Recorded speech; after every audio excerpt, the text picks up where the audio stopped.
everyone, this is Damian Hardison. I'm a real estate investor, and I'm just coming here today and just want to give you some knowledge that I have gained throughout my real estate career so far. I've been doing real estate now for about, I want to say 3 years. It's been really good to me. I really love what I do. Don't get me wrong, it's a lot of hard work, dedication that I have put into this. And everybody's journey is different. What I can tell you about real estate, it has changed my life. I do love buying property. I love fixing up properties and flipping properties. I love renting out properties, being a landlord. I definitely love wholesaling. I love doing creative deals, which is my favorite deals.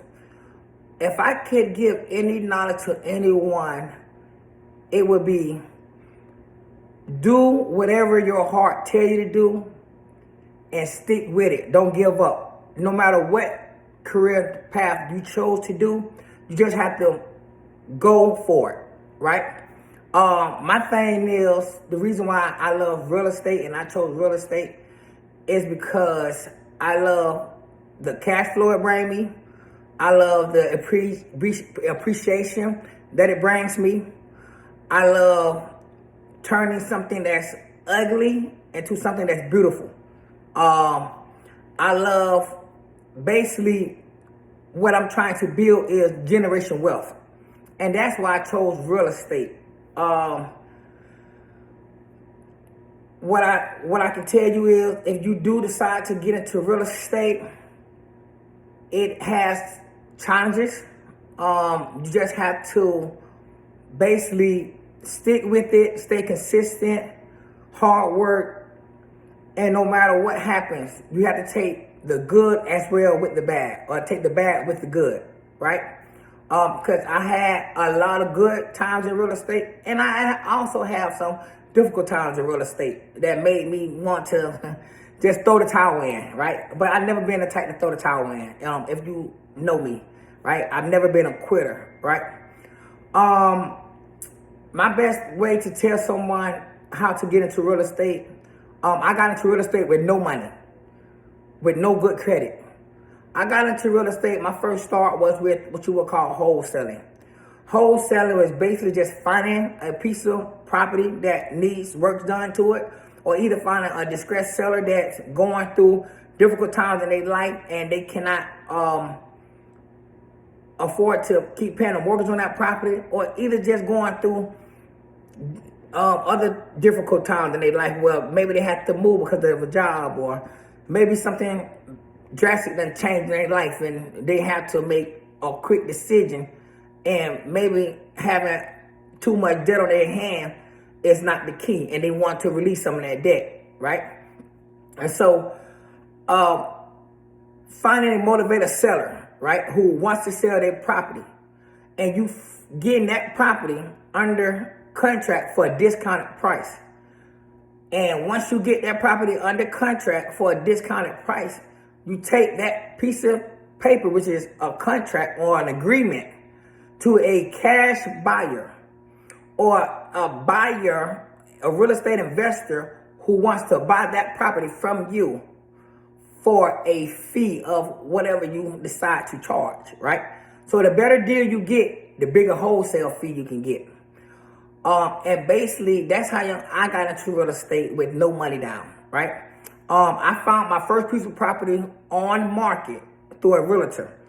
And I got into the market when the pandemic basically was going on. So when I got into the real estate, the market was booming, it was hot. You can buy a property at basically any cost, right?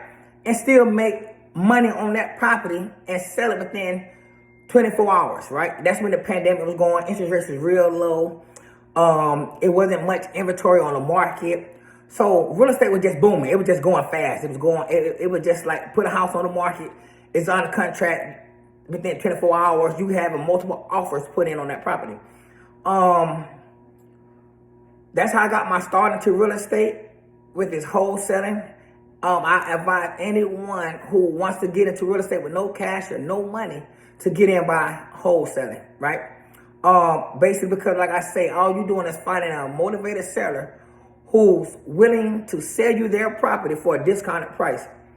And you getting that seller to sign a contract or an agreement, and you taking that piece of paper, put it into a title company, into escrow, and going and finding a buyer who wants to buy that property for you for a fee of maybe $15,000 more, up to whatever you decide to work out the deal with that buyer.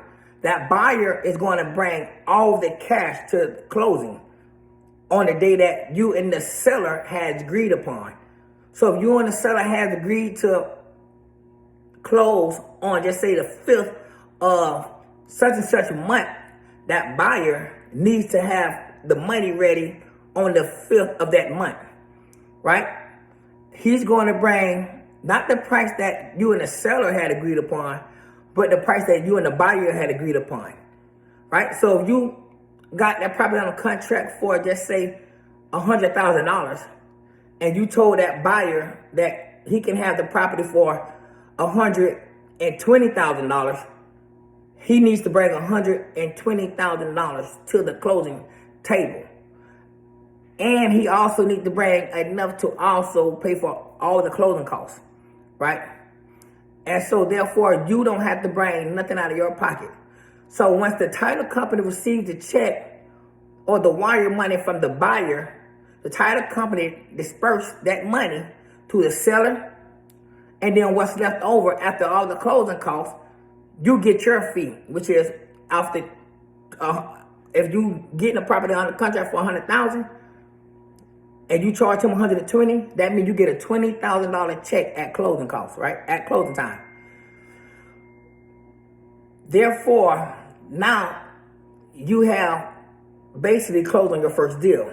And if it's a good deal and that buyer likes the deal that you brought to him, you need to keep him in your contact list as a cash buyer.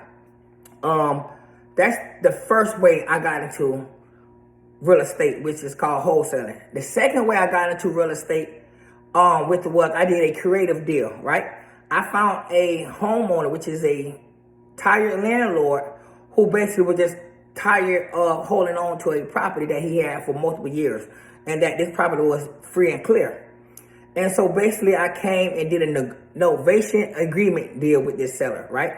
A novation agreement deal is basically finding a motivated seller, right, who wants to get rid of their property, and this property needed work done to it, major work done to it. So what I did was, me and the seller had agreed upon basically us partnering up together, right?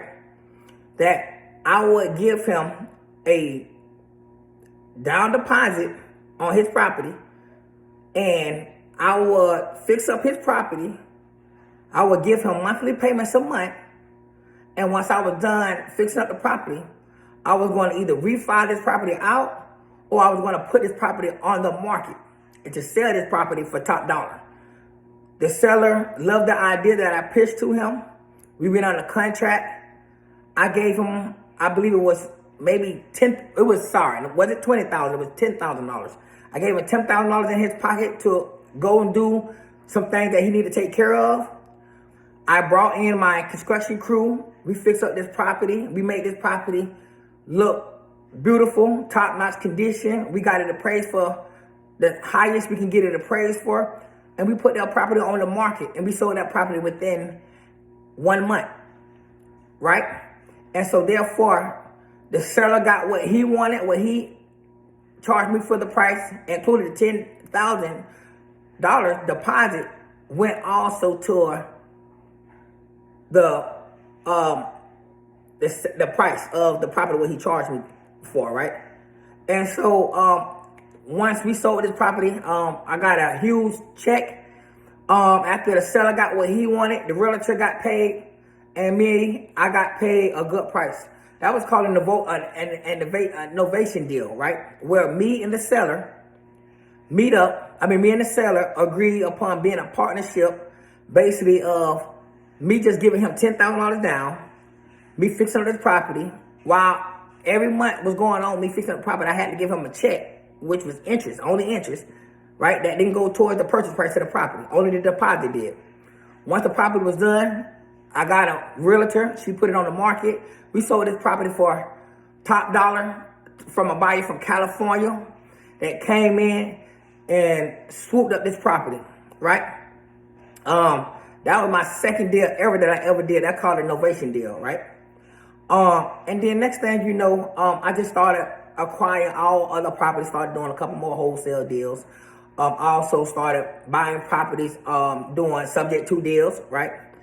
A subject to deal is basically finding a seller that has a mortgage on a property and basically wants to get rid of this property, and don't have enough equity probably to make money if they put it on the market, or basically was in foreclosure and finna get ready to lose the property.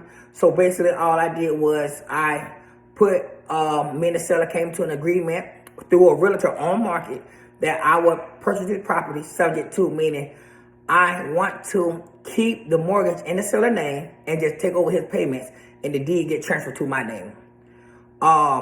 The seller pitched it to, the realtor pitched it to the seller. The seller loved it. The seller was finna get ready to lose his property to the bank because he couldn't handle the payments no more. I saved this seller from going into a foreclosure. You don't want it on your record because the foreclosure definitely hurts your credit a lot. And I've been had this property now for a couple years now. And now this seller is ready now to go and purchase another property. And you can definitely purchase another property doing a subject to deal when he has the debt in his name and the deed in my name. That don't stop a seller from still going to go get another mortgage on another property once his credit get back fixed up, right? And so I did a couple subject to deals. I did all type of creative thinking deals that you can think of. That's the way I love to buy property, is creative way. I can go on and tell you all the deals I did. And I can also tell you about some of the losses that I took. I took a loss also when during the pandemic, when the market was booming. I had found a motivated seller as well who wanted to move to a whole nother state and basically wanted to not put the house on the market and sell it real fast. And the thing about it is, the realtor, I did business with this realtor before. So he wanted to bring me another deal before he go and take it to another investor. Me and the realtor and the seller done worked out another deal, which was I basically put down a $10,000 non-refundable price, right? Non-refundable, extra, what you would call an EMD, earnest money deposit, right? Meaning that if I don't go through with the closing, they keep that non-refundable $10,000 fee. And we closed within a month of me signing an agreement with this property. I went to find a private money lender, basically who wanted to team up with me on this property. She came in, she purchased this property, came in, paid for all the closing costs, paid for the realtor his fee, and me and the private money lender teamed up. We both put money into the property to fix the property up. We tried to hurry up and put this property on the market while the market was still booming, which we did. We put the property on the market after we fixed the property up real nice. And when we put it on the market, soon as we put it on the market, guess what happened? Interest rates went skyrocket up. They went from 3% all the way to, they jumped it up all the way up to like a 8% at a time. Man, that really hurt the market when the Feds raised the interest rates at this time. Because now we just finished the house. Market was still booming. We had this house fixed up within a month and after we purchased this house and put it on the market. It took so long for us to sell this property. It took 6 months to sell this property. We lost on this property. We took a hit on this property. Me and this private money lender, we took a hit. And man, it hurts. But at the end of the day, it was a learning lesson. So it teaches what not to do. And it also teaches you to also just really learn from those type of losses, right? So really one of the losses is a learning lesson, right? So, you know, we take the good with the bad. Me and that private money lender, we still have a good relationship because we knew that, you know, like I said, it was a team effort. At the end of the day, you know, it was a deal when we got it. And then at the end of the day, the market just changed, interest rates went up. So at the end of the day, you just got to know how to adjust. Did that stop me from going out here to finding other deals? No, it didn't. Did it stop me in that private money lender from talking? No, it hasn't. We still have a relationship. So therefore, like I say, I can tell you some good things, and I can also tell you some bad things, right? But the main thing is staying consistent, being motivated and dedicated into what you do. So that's just a little bit I just want to give you today.